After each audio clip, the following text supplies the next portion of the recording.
बिस्मिल्लाहिर्रहमानिर्रहीम। आज हम एस लेवल अकाउंटिंग जिसका कोड है 9706, उसका अक्टूबर नवंबर 2020 का पेपर वन जो मल्टीपल चॉइस से रिलेट्स करता है उसको करने जा रहे हैं। और उसमें क्वेश्चन नंबर 1 से लेके 20 तक ऑलरेडी रिकॉर्डेड है। अगर आप क्राचीज एकेडमी के यूट्यूब चैनल की प्ले लिस्ट पर जाएँ तो वहाँ आपको फोल्डर मिलेगा, वहाँ जाकर आप ये देख सकते हैं।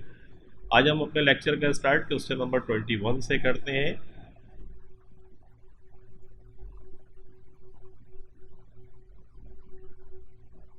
क्वेश्चन नंबर 21 कहता है which cost can be classified as a fix cost, कि इसमें से कौन सी कॉस्ट जो है वो क्लासीफाई कर सकते हैं आप फिक्स कॉस्ट की हैसियत से। तो देखिए फिक्स कॉस्ट क्या है, we are talking about the manufacturing accounting. Manufacturing accounting के अंदर तीन चीज़ें होती हैं बहुत इंपॉर्टेंट। एक डायरेक्ट मटेरियल आपका हो गया, एक डायरेक्ट लेबर हो गई, एंड समटाइम्स रॉयल्टी वो आपको देता है। तो अगर डायरेक्ट मटेरियल, डायरेक्ट लेबर और रॉयल्टी को आप प्लस करें तो ये प्राइम कॉस्ट बनती है और ये आपकी वेरिएबल कॉस्ट है। इसके अलावा जितनी भी कॉस्ट होती है मैन्युफैक्चरिंग के अंदर उसको हम ट्रीट करते हैं फिक्स कॉस्ट। और फिक्स कॉस्ट की नेचर ये होती है कि एक सर्टेन एक्टिविटी लेवल के ऊपर वो चेंज नहीं होती। जैसे फैक्ट्री का रेंट है, अगर आप फैक्ट्री में कोई एक्सपेंशन नहीं कर रहे हैं तो डेफिनेटली रेंट आपका सेम रहेगा। इंश्योरेंस की पेमेंट आपको करनी है, इसके अलावा आपकी जो सुपरवाइजर्स हैं उनकी सैलरी है, तो इसका ताल्लुक प्रोडक्शन एक्टिविटी से एक सर्टेन लेवल तक होता है। तो ये फ़िक्स नेचर की कॉस्ट होती हैं। और अगर कराचीज एकेडमी के आप यूट्यूब चैनल पर जाएँ तो उसकी प्लेलिस्ट में मैन्युफैक्चरिंग अकाउंटिंग का एक फ़ोल्डर मिलेगा आपको, वो ज़रूर जाकर देखें। अगर आपके कंसेप्ट सही नहीं है तो you will be getting clarity in your concept और आपके लिए आसानी होगी। तो आप यहाँ आते हैं, देखिए बैंक ओवरड्राफ्ट पहली जो इसने आपको कॉस्ट दी है वो bank overdraft interest.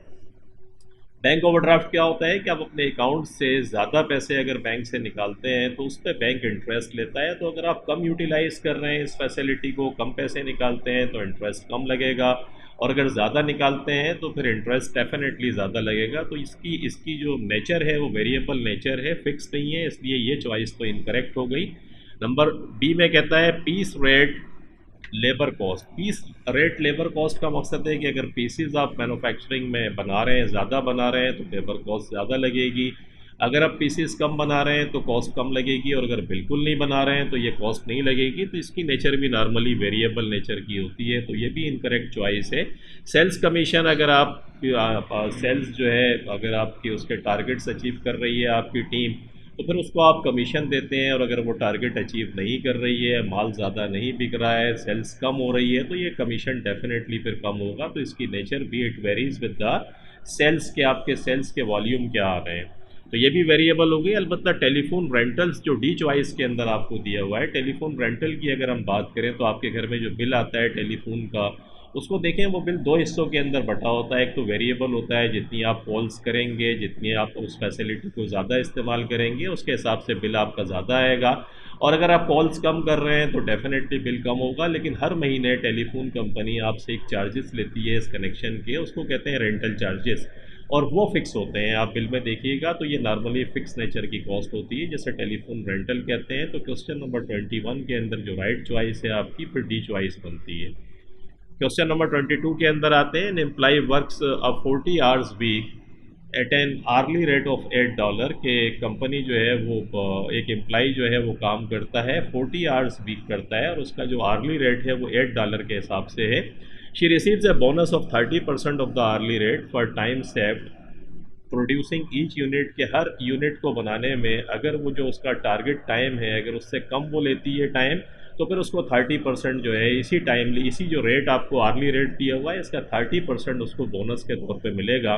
The target production time is 30 minutes per hour, कि एक यूनिट बनाने का जो टारगेट टाइम है वो 30 मिनट्स दिया हुआ है। Last week she work 40 hours and produce 90 units, पिछले वीक के अंदर उसने 40 आवर्स काम करा और 90 यूनिट्स जो है उसने बनाया। तो देखिए 40 आवर्स अगर उसने काम किया तो 40 आवर्स मल्टीप्लाइड बाई $8 के हिसाब से उसका रेट है।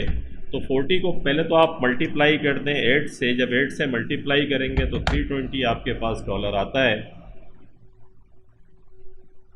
ये $320 जो है ये आपके, ये तो इसकी वीक की जो है वो पे बन गई जो इसको मिलेगी। अब हम बोनस की तरफ आते हैं। इसने 90 यूनिट्स बनाए और 90 यूनिट्स इसने 40 आवर्स में बनाया। तो 40 आवर्स को अगर मैं 60 से मल्टीप्लाई करूं, क्योंकि एक आवर के अंदर 60 मिनट्स होते हैं, तो अगर मैं इसको 60 से मल्टीप्लाई करूं तो मुझे पता चल जाएगा कि एक्चुअली इसने कितने मिनट्स लिए 90 यूनिट्स बनाने में। तो 40 को मल्टीप्लाइड 60 से करें तो 2400 मिनट्स जो है वो आते हैं, यानी 2400 मिनट्स और 40 या आइदर 40 आवर्स के अंदर इसने जो है 90 यूनिट्स बनाए।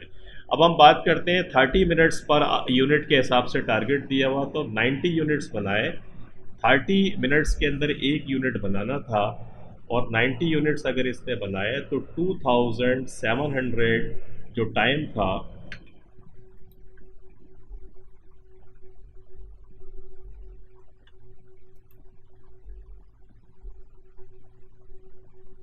2700 मिनट्स जो है उसके अंदर इसको बनाने चाहिए थे, लेकिन इसने कम टाइम के अंदर बनाया। आप देख रहे हैं 2400 मिनट्स के अंदर इसने ये यूनिट्स बनाए, तो इसका मकसद है कितने मिनट्स कम लगे। 2700 में से अगर मैं 2400 माइनस करूं तो 300 मेरे पास जो आता है,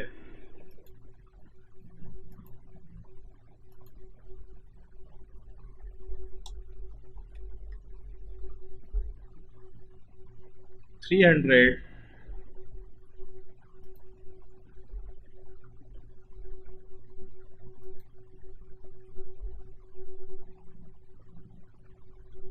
मिनट्स जो हैं वो इसने कम इस्तेमाल करें। अब 300 मिनट्स को अगर आप डिवाइड कर दें 60 से, 60 से डिवाइड क्यों कर रहे हैं, ताकि हमारे पास आवर्स आ जाए कि एक्चुअली इसने, क्योंकि रेट हमारे पास आवर्स का दिया हुआ है, तो ये कितने घंटे आ गए, ये आ गए 5 आवर्स। यानी इसने 5 आवर्स कम सेविंग करी इसने एक तरीके से। और 5 आवर्स रेट हमारे पास कितना है, $8 का रेट है, तो 8 से मल्टीप्लाई करें पर आवर्स को, ये आता है 40।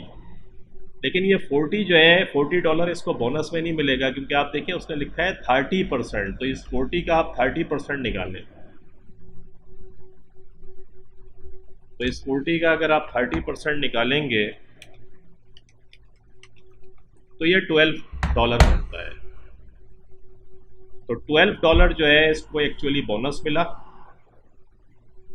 और देखा आपने कैसे निकाला, बड़ा सिंपल है कि सबसे पहले इसने 40 आवर्स के अंदर बनाया, तो जो 40 आवर्स में बनाया उसको मिनट्स के अंदर चेंज कर दें, क्योंकि मिनट्स में आपको दिया हुआ है कि एक यूनिट 30 मिनट्स में बनाना था। तो 2400 मिनट्स के अंदर इसने 90 यूनिट्स बनाए, और एक्चुअली जो 30 मिनट्स पर यूनिट था तो 90 यूनिट्स बनाए, उससे मल्टीप्लाई करके स्टैंडर्ड आप निकाल लें कि स्टैंडर्ड 2700 मिनट्स में इसको बनाना था, इसने एक्चुअली कम 300 मिनट्स जो है वो कम ली है। 300 मिनट्स को 60 से डिवाइड करें तो 5 आवर्स की सेविंग इसने करी। 5 आवर्स को मल्टीप्लाई कर दें 8 के रेट से तो ये बोनस आ जाएगा, लेकिन ये बोनस नहीं होगा, इसका 30% निकालें तो बोनस होगा। ये इसका बोनस है। और इसकी जो 40 आवर्स के हिसाब से हमने निकाला था, जो इसकी पे बनती है 320, तो 320 को इसमें प्लस कर लें तो ये आ जाएगा आपका 332।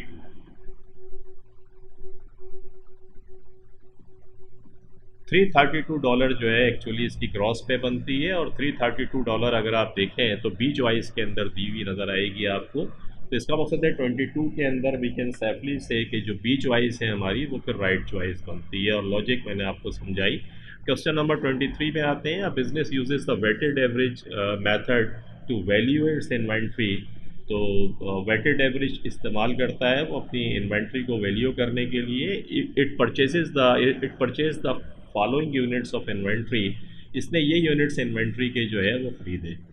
आफ्टर दीज रिसीट्स, इस तमाम रिसीट्स के बाद it issued 250 units to production में इसने 250 यूनिट्स जो है वो इशू कर दिए। What was the value of the issue, ये बताएं कि जो इशू उसने करे वो किस रेट के ऊपर होंगे। जब भी इस किस्म का सवाल दिया जाए आपको तो देखिए 3 यूनिट्स आपने ख़रीदे, तो टोटल अगर आप देखें तो 100 यूनिट्स 36 पर यूनिट के हिसाब से आपने ख़रीदे, वो $3600 के बनते हैं। 120 यूनिट्स उसने $48 के ख़रीदे जो 5760 के बनते हैं। तो 5760 मल्टीप्लाइड बाई 3600, ये यहाँ तक जो है 979360। उसके बाद 80 यूनिट्स इसने और ख़रीदे $54 पर यूनिट के हिसाब से, जिसकी कॉस्ट 4320 है।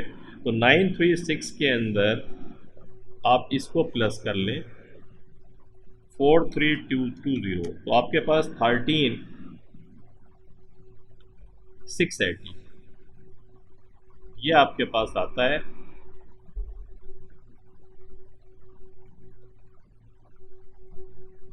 ये टोटल कॉस्ट आपकी आई।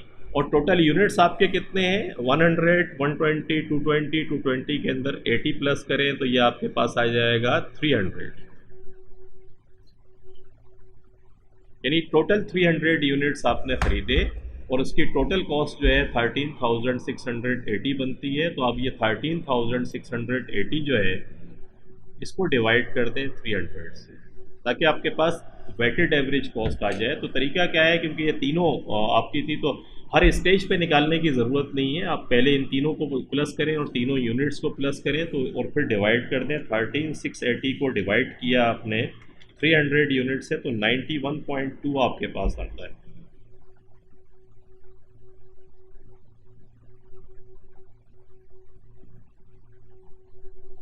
जो 91.2 आपको नज़र आ रहा है ये एक्चुअली आपकी वेटेड एवरेज कॉस्ट है, और इस $91.2 पर यूनिट आपको वेटेड एवरेज कॉस्ट आई और $250 आपने करा है। तो इसको आप $250 जो इशू करें हैं उससे इसको मल्टीप्लाई कर दें।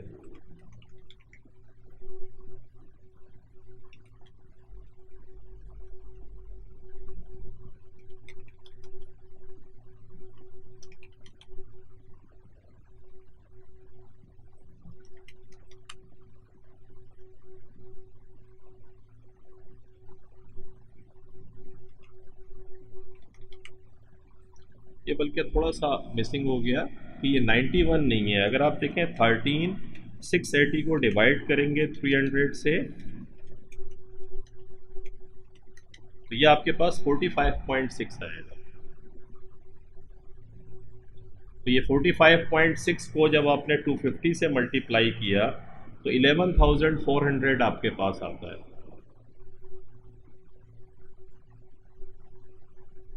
तो 11,400 देखें कहाँ लिखा हुआ है, ये बी चॉइस में आपको लिखा हुआ नज़र आ रहा होगा। 11,400 जो प्रोडक्शन को आपने 250 यूनिट्स इशू करे उसकी कॉस्ट जो है $11,400 बनती है वेटेड एवरेज कॉस्ट के हिसाब से। सिंपल मेथड है इन्वेंट्री वैल्यूएशन का, आसान है। वेटेड एवरेज कॉस्ट निकालने का तरीका ये है कि ये तीनों जो आपने माल ख़रीदा है इन तीनों की टोटल कॉस्ट आप प्लस कर लें। जैसे हमने प्लस करा 13,680, 3,600, 5,760 एंड 4,320, इन तीनों को प्लस किया तो 13,680 बनता है।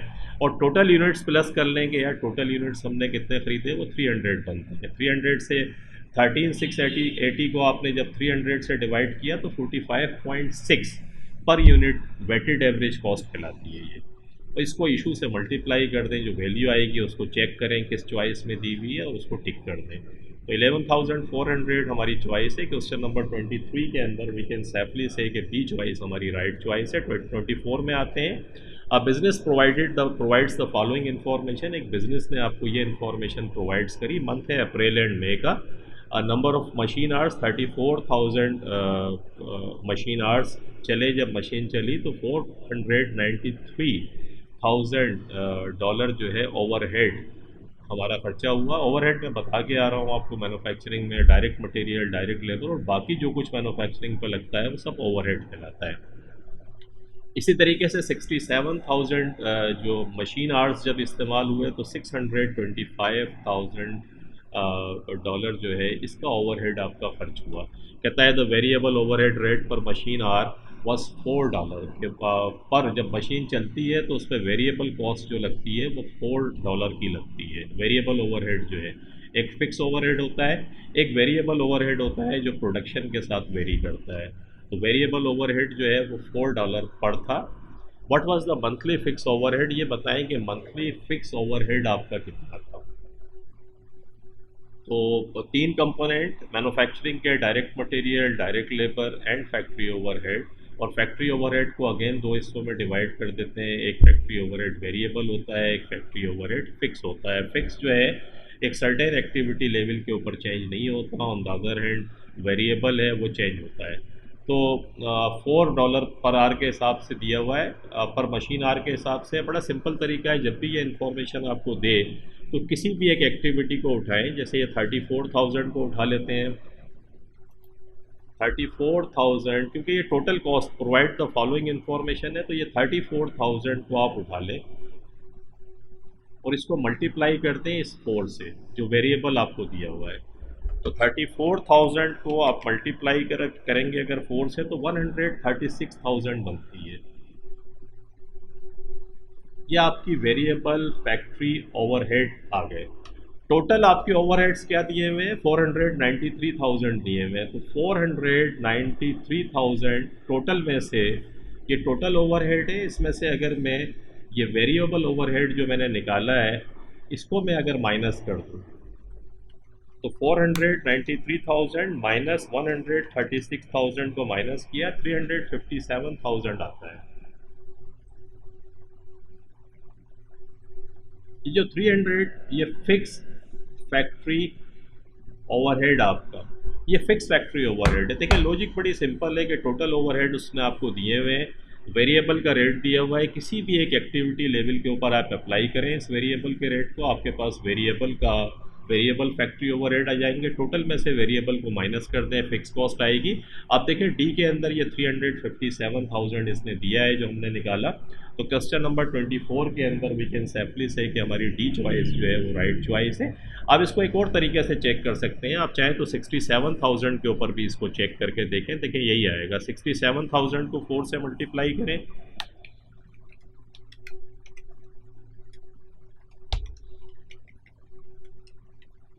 तो 268,000 बनता है। ये आपका वेरिएबल ओवरहेड आ गया। इस एक्टिविटी लेवल के ऊपर कितनी है फिक्स कॉस्ट, टोटल ओवरहेड कितने हैं, 625,000 के टोटल है। ये वेरिएबल आ गया आपके पास, ये टोटल है। तो इसको अगर 625,000 में से मैं इसको माइनस करूं तो देखें अगेन वही $357,000 आ गया आपके पास। तो लॉजिक इज सिंपल, किसी भी लेवल पे अप्लाई करें। 357,000 आपकी समझ में आया, ये आपकी राइट चॉइस है, लॉजिक मैंने समझाई। 25 में आते हैं, business absorb it's fix overhead using direct labour hours. Direct labour hours के ऊपर ये अपने फिक्स फैक्ट्री ओवरहेड को एब्जॉर्ब करता है। The following information is provided, ये इन्फॉर्मेशन आपको दी हुई है। ओवरहेड्स आपको दो लेवल एक्चुअल ओवरहेड्स दिया हुआ है और लेबर आवर्स तो 600,000 के आपके ओवरहेड है और टोटल डायरेक्ट लेबर आवर्स इस्तेमाल हुए 14,300। बजटेड दिया हुआ है आपको 508,000 बजटेड ओवरहेड है और लेबर आवर्स आपके 12,700 है। तो जब ये बजटेड इन्फॉर्मेशन दी हुई है, सबसे पहला काम ये करें कि बजटेड जो टोटल ओवरहेड दिया हुआ है इसको डिवाइड कर दें जो आपके लेबर आवर्स दिए हुए हैं। तो 508,000 को अगर मैं डिवाइड करूं 12,700 से तो ये आता है $40 पर लेबर आवर। और ये 40 आवर्स जब आ जाएंगे आपके पास, ये रेट आ गया। ये जो एक्चुअल घंटे अप्लाई हुए हैं इसके ऊपर इसको अप्लाई करें आप, क्योंकि इस पर ये अप्लाई होगा रेट। तो 14,300 के ऊपर जब मैंने इसको अप्लाई किया तो मेरे पास आ गया 572,000। इसका मकसद है कि मैंने प्रोडक्शन के ऊपर जो फैक्ट्री ओवरहेड अप्लाई किया बजटेड के बेसिस के ऊपर वो $572,000 का किया और एक्चुअल देखें कितना लगा है मेरा 600,000। ये देख रहे हैं आप, सवाल में दिया हुआ है कि एक्चुअल फैक्ट्री ओवरहेड 600,000 आया। तो 600,000 में से मैं अगर इसको माइनस करूं तो 28,000 आता है। ये अंडर एब्जॉर्ब है क्योंकि देखिए एक्चुअल फैक्ट्री ओवरहेड आपके ज़्यादा लगे और आपने प्रोडक्शन के ऊपर बजटेड लेबर आवर्स के ऊपर जो अप्लाई किया $572,000 आपने अप्लाई किया। फैक्ट्री ओवरहेड जो कॉस्ट ऑफ गुड्स मैन्युफैक्चर्ड में आप लेकर गए होंगे, एक्चुअल आपका 600,000 लगा तो डिफरेंस 28,000 का है और ये अंडर एब्जॉर्ब है। तो विच स्टेटमेंट इज करेक्ट, कौन सा स्टेटमेंट करेक्ट है, overheads were under absorb by $28,000। अभी हम निकाल कर आ रहे हैं। तो बी चॉइस जो है वो आपकी राइट चॉइस बनती है 25 के अंदर और लॉजिक मैंने आपको समझाई। क्या है, बाकी तीनों इनकरेक्ट हैं। आपने देख भी लिया किस तरीके से आया है कि बजटेड के ऊपर पर आवर का रेट निकाला, उसको एक्चुअल लेबर आवर्स से मल्टीप्लाई किया तो आपको पता चल गया कि एक्चुअली प्रोडक्शन पे कितना आपने फैक्ट्री ओवरहेड अप्लाई किया है, और उसको एक्चुअल से कंपेयर किया 600,000 से, तो 28,000 आ गया। 26 के अंदर आते हैं, company sells a single product for $24 per unit, के $24 पर यूनिट के हिसाब से वो बेचती है। The variable cost is $8 per unit, variable cost जो है वो $8 पर यूनिट बनती है। Fix cost have been absorb based on a normal activity level of 1000 units at $6 per unit, के फिक्स फैक्ट्री ओवरहेड जो है वो ये अप्लाई करते हैं, नॉर्मल एक्टिविटी लेवल इनका 1000 यूनिट्स है और उसे $6 के पर यूनिट के हिसाब से करते हैं। तो अगर मैं 1000 को 6 से मल्टीप्लाई करूं तो 6000 मेरा फिक्स फैक्ट्री ओवरहेड मेरे पास आ गया। और क्योंकि एक्टिविटी लेवल 1000 है, what is the profit under marginal costing if the company makes and sells 1250 units, अगर क्या प्रॉफिट होगा मार्जिनल कॉस्टिंग के अंदर, प्रॉफिट क्या होगा, 1250 यूनिट्स अगर कंपनी बनाती है और बेचती है। तो अब ये नॉर्मल एक्टिविटी 1000 है जिसका रेट दिया हुआ है, 1250 के ऊपर हमें पता नहीं है, सवाल के अंदर नहीं दिया है कि इसके ऊपर फिक्स फैक्ट्री ओवरहेड चेंज हो रहा है या नहीं हो रहा है, तो हम एज्यूम करेंगे कि इस एक्टिविटी लेवल पर भी यही अप्लाई होगा, अदरवाइज़ को आपको कोई इन्फॉर्मेशन देता तो हम अप्लाई करते। अभी आप यही एज्यूम करें कि इस एक्टिविटी लेवल के ऊपर भी फिक्स फैक्ट्री ओवरहेड का रेट यही है। तो 1200 ये $24 पर यूनिट के हिसाब से था, वेरिएबल कॉस्ट 8 थी, तो $24 में से जो आपकी सेलिंग प्राइस है उसमें से 8 को माइनस कर दें ताकि आपके पास कंट्रीब्यूशन आ जाए। ये कंट्रीब्यूशन मार्जिनल कॉस्टिंग के तहत $16 पर यूनिट कंट्रीब्यूशन आ गया। आपने मल्टीप्लाइड करते हैं इसको, 1250 यूनिट्स एक्चुअली आपने बनाए और बेचे, और $16 का आपका कंट्रीब्यूशन है। 16 को 1250 से मल्टीप्लाई करें तो आपके पास कंट्रीब्यूशन मार्जिन जो आएगा वो $20,000 का आ गया। और आपके फिक्स फैक्ट्री ओवरहेड आपने निकाले हैं, ऊपर 6000 है, कंट्रीब्यूशन मार्जिन में से लेस कर दें फिक्स फैक्ट्री ओवरहेड, और ये $6000 के हैं। जब आप इसको माइनस करेंगे तो आपके पास 14,000 ये आपका प्रॉफिट आ गया। तो आप प्रॉफिट जो आपके पास आया उसको चेक करें, तो सी के अंदर आप देख रहे होंगे कि सी के अंदर 14,000 उसने दिया है। तो क्वेश्चन नंबर 26 के अंदर आप सेफली कह सकते हैं कि राइट चॉइस आपकी सी चॉइस बनती है। लॉजिक मैंने बता दी। कंट्रीब्यूशन मार्जिन निकालने का तरीका ये होता है कि सेलिंग प्राइस में से वेरिएबल कॉस्ट को माइनस कर दें, जैसे हमने माइनस किया, जितने यूनिट्स बने हैं मल्टीप्लाई कर दें, कंट्रीब्यूशन मार्जिन आ जाएगा। उसमें से फिक्स कॉस्ट जो आपने निकाली 1000 एक्टिविटी लेवल के ऊपर $6 थी, और मैंने बताया कि ये एक्टिविटी लेवल क्योंकि चेंज हो गया, 1250 बना रहे हैं ये, तो आप घबराएं नहीं इससे। अगर वो इन्फॉर्मेशन नहीं दे रहा है तो एज्यूम करें कि इस लेवल पर भी इस एक्टिविटी लेवल पर भी $6 पर यूनिट ही पड़ेगा।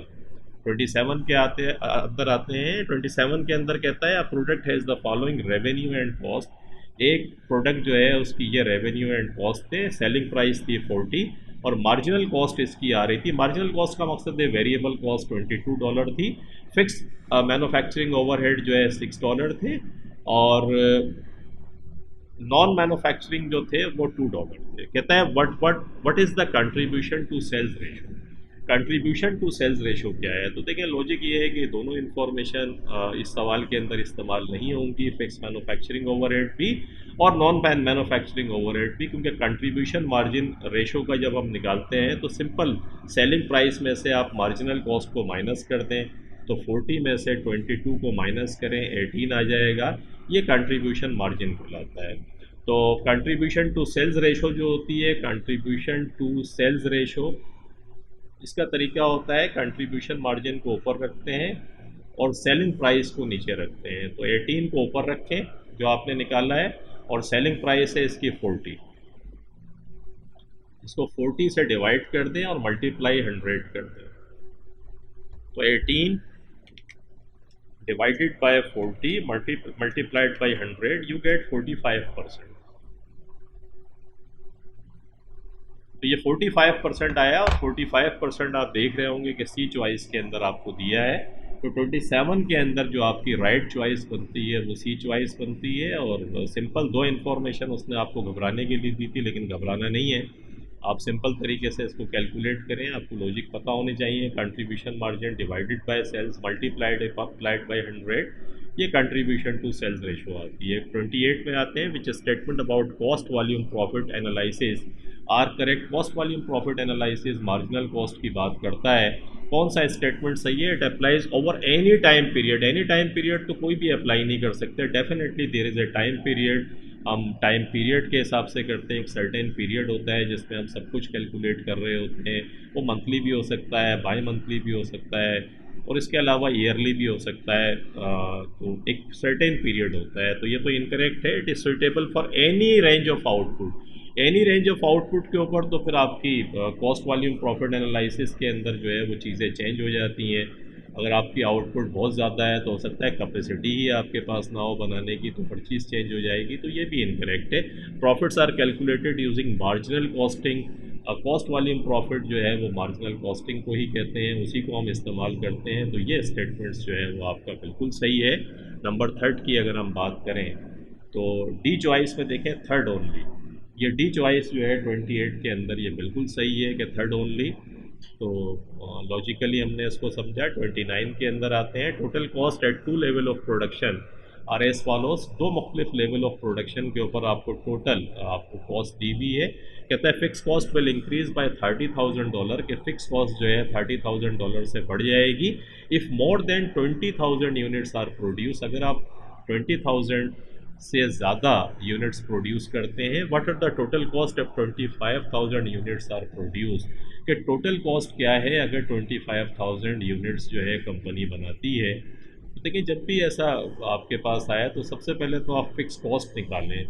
ये दो एक्टिविटी के ऊपर जब भी दी हुई है तो हाई लो मेथड कहलाता है। हाई लो मेथड का मकसद ये कि जो हाई कॉस्ट है आपकी, जैसे ये 320,000 हाई कॉस्ट है, इसमें से लो कॉस्ट कितनी है 230,000, इसको माइनस कर दें। और हाई एक्टिविटी लेवल है आपका 16,000 है, इसमें से लो जो लेवल है आपका 10,000 है, इसको माइनस कर दें। अब आपके पास क्या आया 320,000 जो हाई था, इसमें से लो माइनस करा 230,000, यू गेट 90,000। आपके पास 90,000 जो है वो आ गया। और एक्टिविटी में 6,000 आ गया। तो 90,000 को 6,000 से डिवाइड किया, यू गेट 15।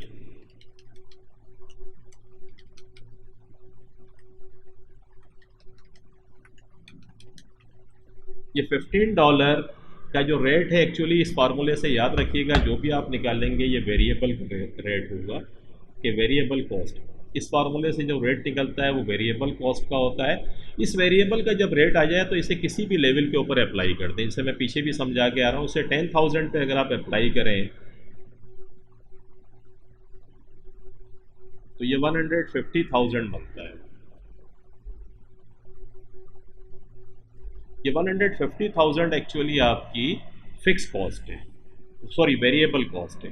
तो टोटल कॉस्ट इस एक्टिविटी लेवल के ऊपर कितनी दी हुई है 230,000 दी हुई है। तो टोटल कॉस्ट में से 230,000 आपकी टोटल कॉस्ट है, इसमें से वेरिएबल कॉस्ट को माइनस कर दें जो 150,000 है। तो आपके पास क्या आ जाएगी, आपके पास फिक्स कॉस्ट आ जाएगी।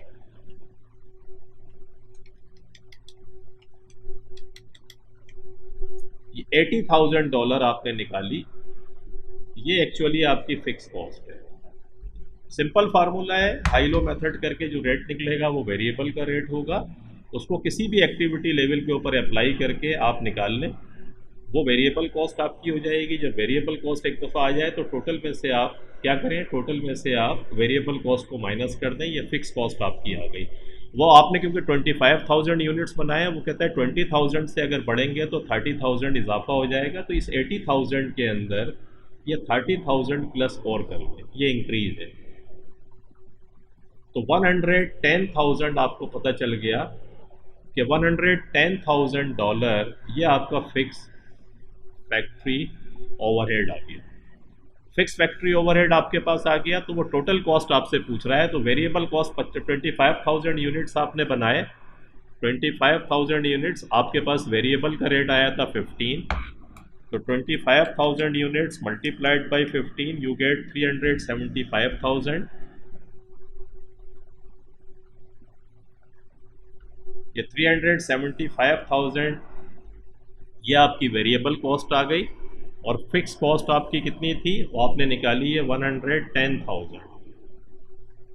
इसको प्लस कर लें, ये $485,000 आता है आपका।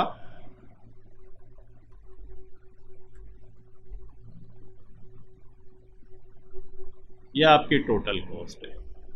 485,000 देखें कहीं लिखा हुआ नज़र आ रहा है आपको? आपको बी चॉइस के अंदर $485,000 लिखा हुआ नज़र आ रहा है। ये फिर आपकी 29 के अंदर जो है वो राइट चॉइस है, और इसकी लॉजिक मैंने आपको पूरी समझाई कि हाई लो मेथड से वेरिएबल का रेट निकाल लें। जब वेरिएबल का रेट आपके पास आ जाए तो उसको किसी भी एक्टिविटी लेवल के ऊपर अप्लाई करके वेरिएबल कॉस्ट निकाल लें।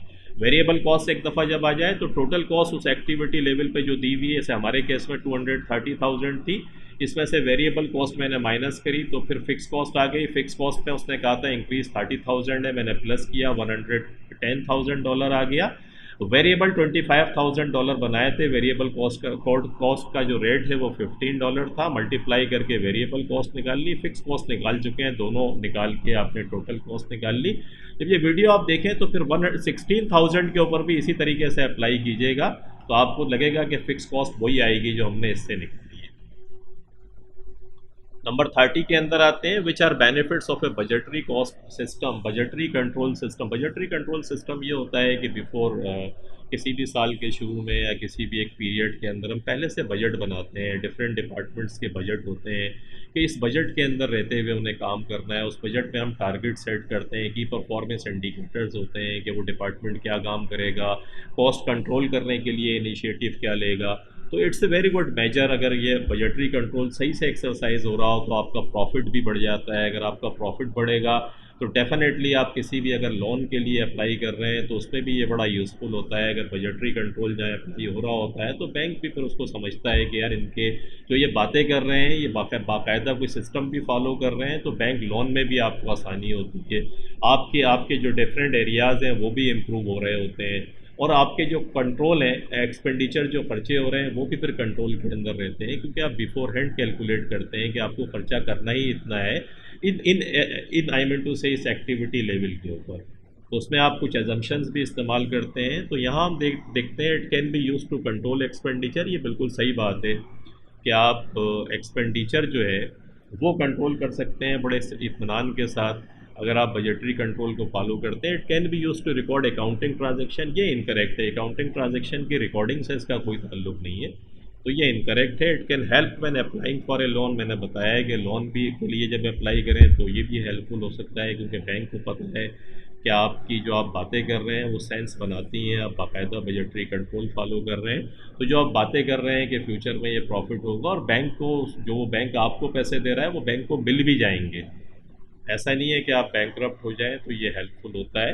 It can identify where improvements are required. Definitely जब आप बजट बना के इसको अप्लाई करना शुरू करते हैं तो एक्चुअल से फिर इसको कंपेयर करते हैं, जो वेरिएंसेस आ रहे होते हैं चाहे वो प्लस हो या माइनस हो, तो फिर आपको रिविजिट करते हैं और उन्हें कंट्रोल करते हैं। तो 1, 3 एंड 4 ये बिल्कुल सही है, और 1, 3, 4 आप देख रहे होंगे सी चॉइस के अंदर आपको नज़र आ रहा है। तो वी कैन सेफली से कि हमारी सी चॉइस जो है 30 के अंदर वो सही है।